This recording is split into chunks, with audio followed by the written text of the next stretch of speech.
Senadora. Saludamos al señor ministro de Minas y antes de ceder el uso de la palabra por lo que ha estado acompañándonos desde el principio al señor presidente de Ecopetrol, yo quiero hacer tres breves observaciones. Iniciar diciendo que este es un debate de gran trascendencia social. Acá estamos hablando en nombre no solo de la industria que utiliza el gas, no solo de los vehículos que pueden haber hecho la conversión, estamos hablando de millones de hogares colombianos. Esta es una discusión que define si volvemos al cocinol o a la leña con las implicaciones que eso tuvo, o si encontramos una forma de mejorar las condiciones tanto en el tema del gas natural como en el tema del GLP, porque ambos presentan problemas. En el tema del gas natural nos preocupan dos aspectos. Uno, las reservas. No es posible que Colombia ostente, para el año 2010, el último lugar en reservas de gas respecto de Centro y Suramérica. Es que nos han ido cogiendo ventaja países que tenían menos potencial, menos posibilidades económicas que nosotros, y creo que esto debe, por lo menos, plantearnos la necesidad de repensar si tenemos realmente una política pública efectiva o si debemos construirla. Y el otro tema es el tema de los precios. Si uno compara en los últimos tiempos, el incremento que se ha venido generando es bastante alto. Sé que eso obedece un poco al precio que tiene el gas que se produce en La Guajira, que es regulado y que cuando uno lo compara con el que se produce en Casanare, en el campo Cusiana, o con el precio internacional en el Golfo, realmente es bastante ilógica la proporción desbordada en el precio que presenta el de La Guajira. Por eso son los dos aspectos que más deseamos recalcar en cuanto en el tema del gas natural, porque se motivó a los colombianos a utilizar este servicio. Al gas vehicular se hizo una gran promoción para que hicieran la conversión, que tenía un costo, y hoy lo que vemos, si revisamos los precios, es que se ha ido incrementando, y eso es no jugarle limpio a la comunidad, porque muchos taxistas hicieron esta conversión con gran esfuerzo, y veamos hoy los altos precios que vienen pagando. Igual con el gas domiciliario. Claro, se ha incrementado la posibilidad de acceso de los hogares colombianos, y eso es un paso importantísimo, pero no podemos permitir que el precio se incremente de manera desbordada. Yo he escuchado a los expertos decir que el sistema de subasta, donde se pone a competir a nivel regional a pequeñas empresas con grandes multinacionales, pues que genera realmente una inequidad y termina empujando un incremento en los precios. Serán ustedes, expertos, los que acá nos digan cuál es el sistema que piensan implementar para no permitir este incremento. Vuelvo y lo digo, el país ya superó épocas donde el cocinol era fuente de noticias diarias. En los noticieros se abría mujeres, niños quemados con cocinol, o ese grave deterioro ambiental que se generaba con la leña. El país no quiere volver a esas épocas aciagas. Al contrario, queremos avanzar y creemos que hay posibilidades de hacerlo, que tenemos el potencial. Y en cuanto al GLP, que es el conocido como el gas de los pobres, este gas, yo sé que el gobierno acaba de adoptar una medida muy importante, que venía esta comisión reclamándola desde hace tiempo. El gobierno acaba de expedir la resolución 90855 del 8 de octubre de este año, hace unos días, y allí se generan unos subsidios para unas zonas del país que utilizan el GLP. Estas zonas, por supuesto que coincidimos en que requieren una especial atención y ayuda del gobierno en esta materia. Son poblaciones alejadas, pobres, que padecen violencia permanente, como es Nariño, Putumayo y Caquetá. Además, coinciden en que la dispersión poblacional y la baja densidad dificulta la posibilidad de llevar el servicio a través de gasoductos, el servicio del gas natural. Por eso acuden al GLP, pero se nos están quedando por fuera otras regiones que tienen las mismas dificultades. Se nos está quedando por fuera departamentos como Arauca, Guaviare, Bichada, Meta. El departamento del Meta ha mejorado las redes hacia los municipios, pero en 85.000 kilómetros cuadrados es difícil lograr una cobertura total. Por eso se sigue utilizando en amplia medida el gas de cilindro y por eso es importante ampliar este plan piloto que implementó el gobierno nacional y que aplaudimos y que consideramos que en buen momento llega y que esta comisión lo venía requiriendo desde hace tiempo. Pero creemos que debe llegar a otros municipios este tipo de subsidio donde se presentan situaciones de violencia, vuelvo y digo, municipios del departamento de Arauca, de Bichada, de Casanare, de Meta, del Guaviare. Y para concluir, quiero recordarle al ministro que hace parte del OCAD regional un proyecto en el que se ha comprometido el gobierno nacional que viene acompañando esta iniciativa de llevar la masificación de gas a los municipios de Tame y Sácama. Es un proyecto que, tengo que agradecerle a la CREC, expidió una resolución que nos ayuda a superar un obstáculo que tenía para materializarse y ser aprobado de manera definitiva en el OCAD regional de los Llanos, pero que queremos que se nos siga apoyando, impulsando y que ojalá muy pronto podamos ver a Tame, a Sácama. Tame es en Arauca y Sácama en Casanare, municipios que han padecido históricamente altos niveles de violencia. En Tame han ocurrido todas las últimas masacres de militares que han escandalizado y llenado de dolor a la sociedad colombiana, han ocurrido allá. Es muy bueno llevar oportunidades en materia de servicios públicos. Y un último que no tiene que ver con gas, sino con electrificación, un proyecto en el que se ha comprometido el gobierno nacional. El presidente Santos nos acompañó en el municipio de La Primavera, Bichada, y allí anunció que sería una realidad la electrificación entre San Luis de Palenque, Trinidad, Casanare, que pasa hasta los municipios de Santa Rosalía y La Primavera en el Bichada. Qué bueno llevar a eso que se llama la altillanura, en cuanto al Bichada, este servicio tan importante para esos colombianos que hacen patria desde sitios bien distantes de la geografía nacional. Vale 80.000 millones, ministro de Minas.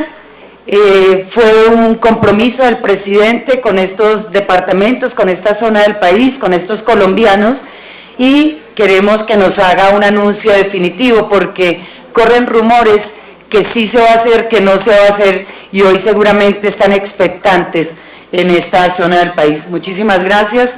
Tiene el uso de la palabra el señor presidente de Ecopetrol. Señora Presidenta, honorables senadores, en aras de la brevedad voy a ser muy conciso y preciso en 3 o 4 mensajes que quiero dejarle a la comisión. Quiero empezar por el final. Tuve ocasión de asistir en representación de Colombia hace 10 días al 22º Congreso Mundial de Energía. Este congreso suele hacer periódicamente una evaluación sobre lo que ellos denominan el trilema para establecer el índice de sostenibilidad energética. Ellos evalúan 129 países y se toman en consideración 23 indicadores para calificar el índice de sostenibilidad, y Colombia ocupó el lugar 24 entre 129 países, lo cual deja muy bien posicionado a Colombia desde el punto de vista de la sostenibilidad energética. Y en muy buena medida, ese buen indicativo en sostenibilidad energética que tiene Colombia responde a el hecho de contar con una matriz energética muy diversificada.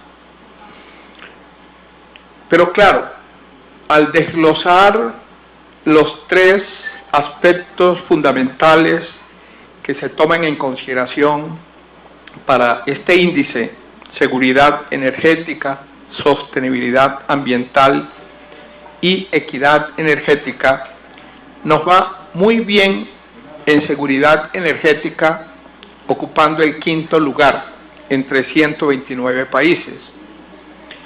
En sostenibilidad ambiental nos va también muy bien al ocupar el cuarto lugar en el ranking internacional. Pero donde nos rajamos, y que lógicamente es como la asignatura que nos queda pendiente, es en equidad energética, en donde ocupamos el lugar 85. Hablemos entonces un poco sobre la seguridad energética. La verdad sea dicha, Colombia ha avanzado muchísimo en el desarrollo de la política y ha avanzado mucho en regulación del sector eléctrico, en gran medida porque aprendimos las lecciones que nos quedaron del apagón del 92-93. Fueron 14 meses ininterrumpidos de racionamiento eléctrico. Y gracias a ello se expidió una ley que con muy pocas reformas ha sobrevivido desde entonces, la ley 143 de 1994. Y esta ley le ha significado al país contar con una institucionalidad en el sector eléctrico que ha permitido que Colombia pueda decir que cuenta con un sistema robusto, con un sistema que garantiza confiabilidad y firmeza en la prestación del servicio de energía eléctrica. No podríamos decir que Colombia puede confiarse ni asumir posiciones de autocomplacencia, porque dado el cambio climático y las implicaciones que de ese cambio se derivan, no está uno exento de sorpresas que le puedan deparar los fenómenos extremos que caracteriza precisamente el cambio climático. Pero podemos decir que Colombia tiene cierta holgura en cuanto a la capacidad de generación térmica instalada.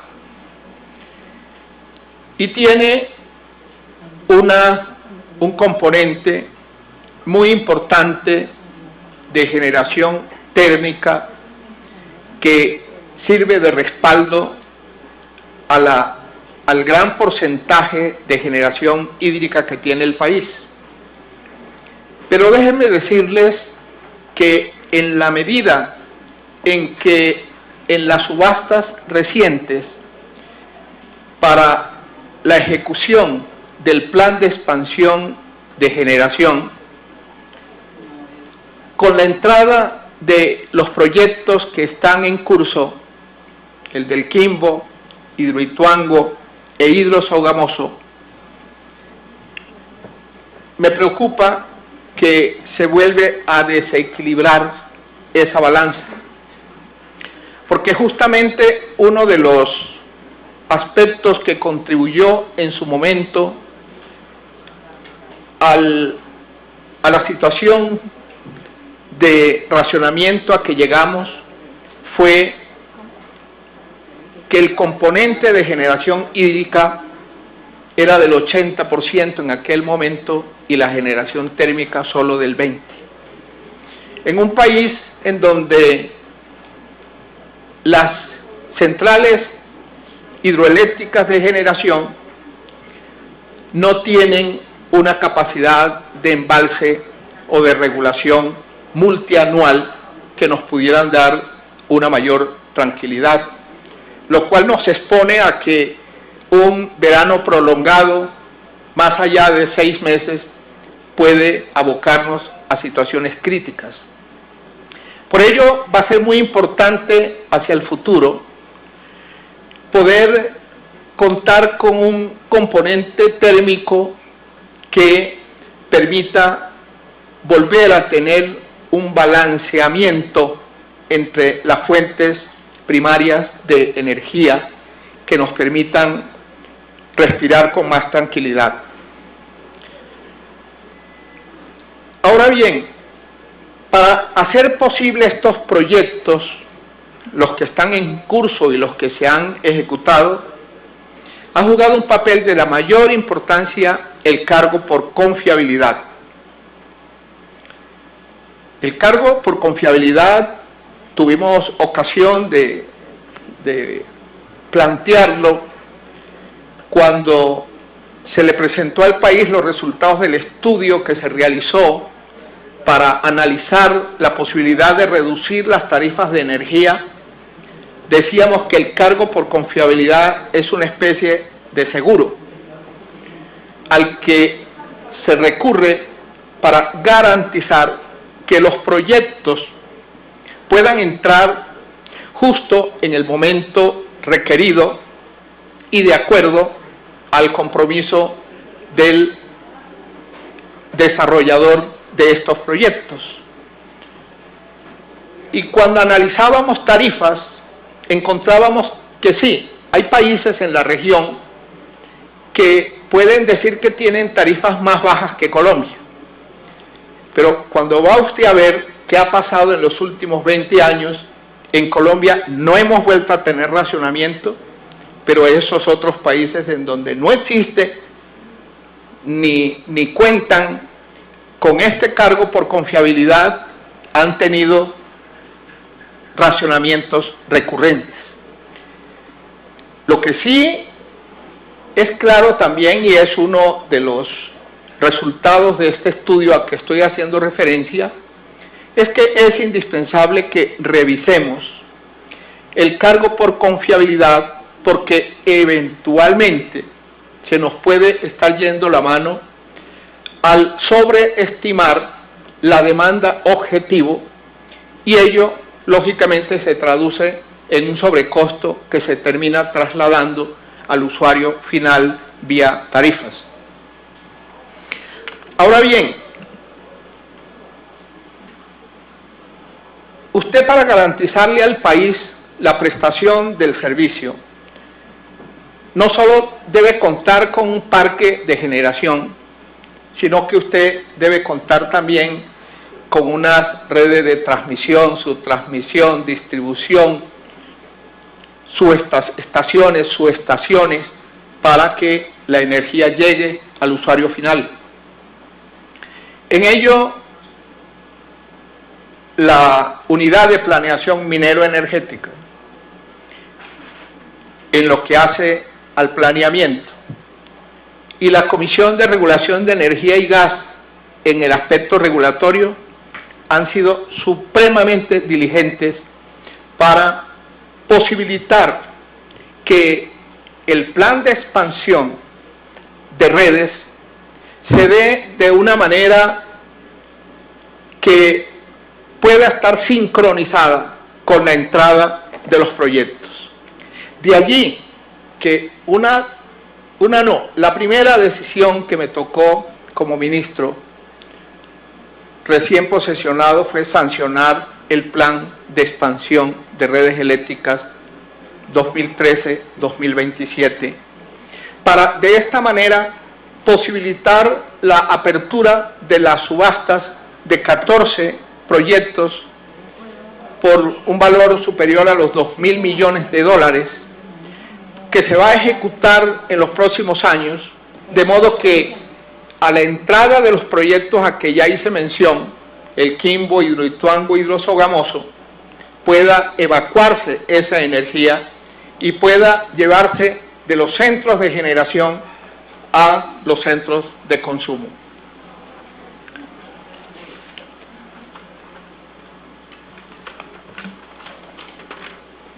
Al hablar de la perspectiva que nosotros tenemos en materia de prestación del servicio de energía, déjenme decirles o repetirles lo que tuve ocasión de decirle ayer al Comité de Seguimiento Independiente del Mercado de Energía Mayorista, que es una instancia que recoge a todos los agentes de la cadena y que es un órgano de carácter independiente que está llamado a hacer el monitoreo permanente del sector y dar las señales a los distintos agentes de la cadena. Y les decía a ellos que yo sufro del síndrome del apagón y que por lo tanto, porque a mí me correspondió aquí en esta comisión precisamente adelantar los debates en su momento y ser coordinador de la comisión que investigó las causas y los responsables del racionamiento. Y yo no quería o no quiero que ahora ustedes me tengan que hacer ese debate en mi condición de ministro. Y por lo tanto, ante lo que se avisora a comienzos del año entrante de un fenómeno del Niño, hemos considerado prudente que nosotros tomemos todas las medidas precautelativas que nos permitan tener la tranquilidad de que podamos pasar ese Niño como hemos pasado otros que han puesto a prueba el sistema que tenemos actualmente y hemos salido airosos. Y yo espero que volvamos a salir airosos de este Niño que nos espera a comienzos del año entrante. Pero no podemos confiarnos y por eso se ha dispuesto empezar por establecer el estado en que está el parque térmico del país. Porque una de las causas que nos llevó al racionamiento en el 92 fue que supuestamente teníamos un parque térmico de generación que estaba en condiciones de responder en momentos en que tuviéramos una situación de hidrología crítica. Y en el momento en que se requirió ese respaldo y se le fue a darle el estartazo a la generación térmica, los generadores térmicos no respondieron porque no estaban en condiciones de hacerlo. Eso no se nos puede repetir. Pero también muchos de los generadores que tienen compromisos de garantizar energía en firme y que para ellos reciben el beneficio del cargo por confiabilidad, ellos para poder cumplir su parte, ellos deben tener la certeza de que pueden contar en la eventualidad de una situación extrema con combustibles líquidos, si es menester echar mano de ellos. Pero no basta decir que yo, a falta de gas, podría generar con combustibles líquidos. Es necesario que se sepa de dónde va a salir ese combustible líquido, cuál es la disponibilidad que hay de él y cuál es la certeza de que esa disponibilidad pueda estar in situ, donde se necesita, donde está la planta generadora. De modo pues que lo que quiero significar con ello es que estamos alertas, estamos muy enfocados a garantizarle al país que vamos a poder enfrentar esa eventualidad en la misma forma con que se ha enfrentado en eventos anteriores. Y por último, refiriéndome, bueno, termino esta parte eléctrica haciendo mención de paso, por razones de tiempo no me detengo, que dada esa asignatura pendiente que ya dije que tenemos, que es la equidad energética, ustedes saben que contamos con unos instrumentos que ustedes, el Congreso de la República, le ha dado al Ministerio, le ha dado al Gobierno para poder trabajar en la equidad energética, que tiene que ver con los subsidios cruzados, en el caso de los estratos 1, 2 y 3, con el sector comercial y con los estratos 5 y 6, y con los fondos, el FAER, el FOES, el PRONE, el FASNI, que a propósito del FASNI, honorable senadora, efectivamente, como usted lo sabe, el señor presidente de la República tiene ese compromiso del proyecto Casanare-Bichada, y el presidente, la directriz que nos ha dado a los ministros es que los compromisos son para cumplirlos. Y hemos estado sobre ese proyecto, hicimos CAFASNI la semana pasada para efecto de viabilizar ese proyecto y asignarle los recursos y darle el banderazo. No fue posible que llegáramos a una conclusión. Les pedí lo mismo que me pidió el señor presidente de la República a los ministros, que se declararan en acuartelamiento permanente hasta el día de ayer, para que el día de hoy, Dios mediante, tengamos nuevamente continuación de la reunión de CAFASNI a fin de darle luz verde a ese proyecto que es un compromiso de gobierno. Y en cuanto al gas se refiere, quiero reiterar lo manifestado por el señor presidente de Ecopetrol, la gran apuesta que tiene Colombia hoy, no solamente en materia de gas, sino en materia petrolera, es el desarrollo de los hidrocarburos no convencionales. En el mundo, en este momento, se está dando lo que llaman la revolución de los esquistos, y Colombia no puede estar por fuera de ella. Y creo que enhorabuena en la subasta que se realizó el año pasado por parte de la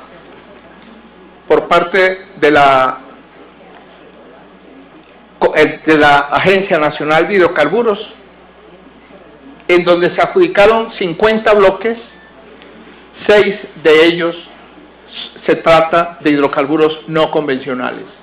Se sabe que Colombia, después de Brasil y Argentina, es el tercer país en potencial de hidrocarburos no convencionales. Y se tienen identificadas 7 cuencas en el país muy promisorias en materia de hidrocarburos no convencionales.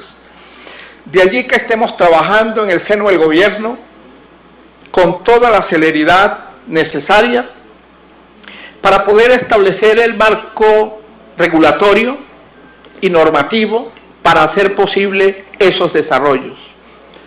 Y hablando de hidrocarburos no convencionales, no solamente estamos hablando del shale gas y el shale oil, sino que estamos hablando también del gas metano asociado al carbón.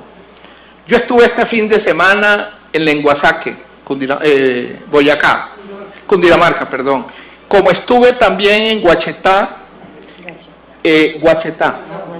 estuve también en Guachetá y allí encontré la misma inquietud en relación al proyecto de decreto que hemos colgado en la página del Ministerio para comentarios.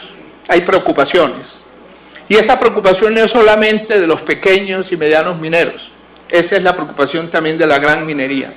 De hecho, tenemos un conflicto hace más de 5 años entre el Ferrejón y Drummond, porque el Ferrejón tiene un contrato y tiene un área asignada para explotar carbón, y en esa misma área los señores de Drummond la tienen para explotar el gas metano asociado, y no ha sido posible que entre ellos lleguen a un acuerdo, pero como les he dicho a ellos, el país no se puede dar el lujo de estar requiriendo ese gas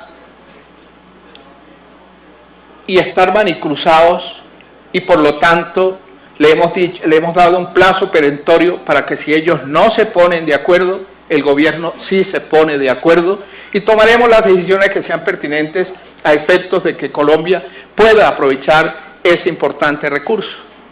Y es que las reservas de gas metano asociado al carbón,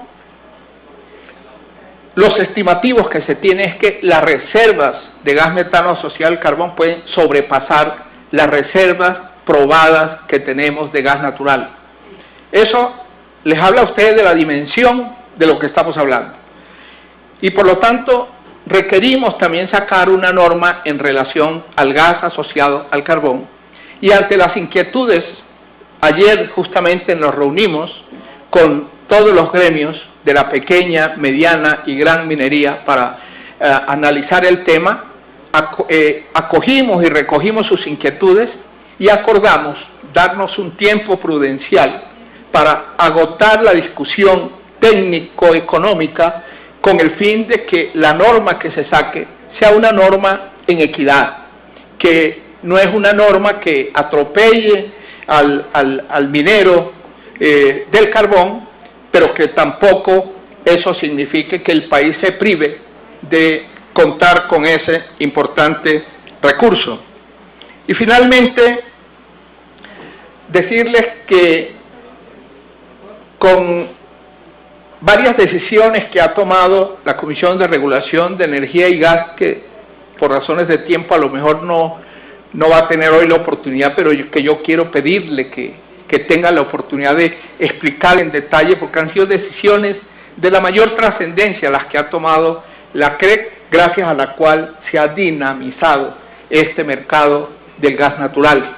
Decisiones como las de permitir las exportaciones, eso sí, dejando en claro en los contratos que se firman para exportar gas, que esas entregas de gas son interrumpibles en el evento de que el país requiera esos volúmenes de gas que le está vendiendo a Venezuela. Otra decisión muy importante que ya lo mencionó el presidente de Ecopetrol y mencionó los efectos que ya se empiezan a sentir, es la libertad de precios, porque aquí en el país teníamos un mercado segmentado, un mercado de gas con su propio precio para el gas de La Guajira y un mercado de gas con su propio precio al interior del país.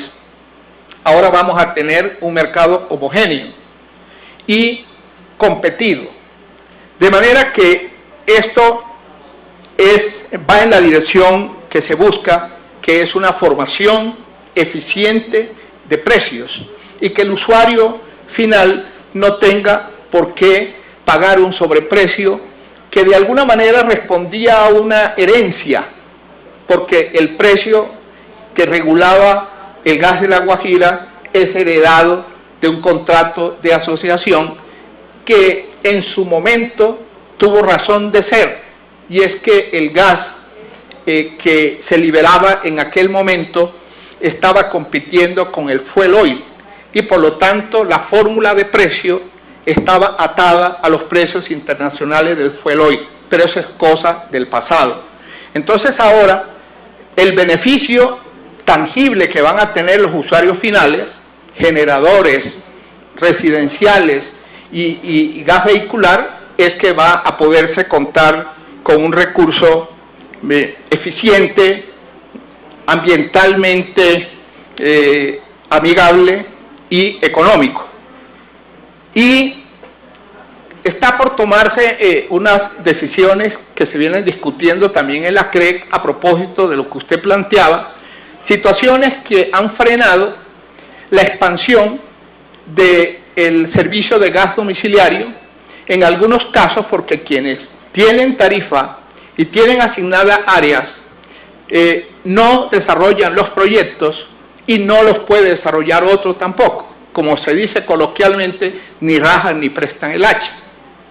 Y el otro caso es de aquellos mercados relevantes que han sido definidos como tales y poblaciones adyacentes hasta donde se puede llegar, no tiene una tarifa que pueda ser asequible a ese usuario. Esos son temas que en estos momentos son objeto de consideración por parte de la CREC, y en la medida en que se evacúen, esto va a permitir que fluya realmente la prestación del servicio. Y el gas natural, honorables senadores, va a tener también un gran aliado. Ese gran aliado es el gas licuado de petróleo, más conocido como gas propano. Ustedes saben que está en marcha la refinería, la modernización, optimización y ensanche de la refinería de Cartagena.